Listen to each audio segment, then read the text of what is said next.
people who are collecting your art, you're telling stories to, you're sharing this stuff with. And that's what art's about, is this communication from me to the person. Because you know, if it doesn't speak to other people, it doesn't matter.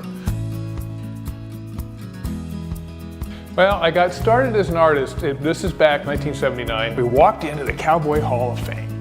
And there, when you first walk in, the first thing you see is James Earl Frazier's End of the Trail. And they had another guy, he does etchings and watercolors, named Ed Boreen. Now, I grew up in California, of course, in the horse business. So these old Californians, I grew up with the old vaquero way of doing horses. And when you look at what he did, I thought, oh golly.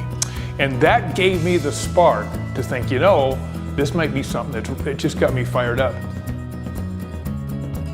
When you look at the greats, they handled all the different mediums. And you find out as you go along too, that each thing that you do influences the other, and so you get better and better. You learn to see differently, and it's one of the most valuable components there are. You want to be like the greats. If you're going to do it, go for broke.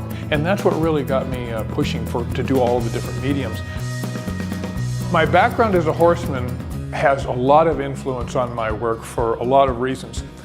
First of all, you understand the expressions of a horse and what he's going to do and what it feels like. And that you bring right into your art, whether it's sculpture, whether it's painting.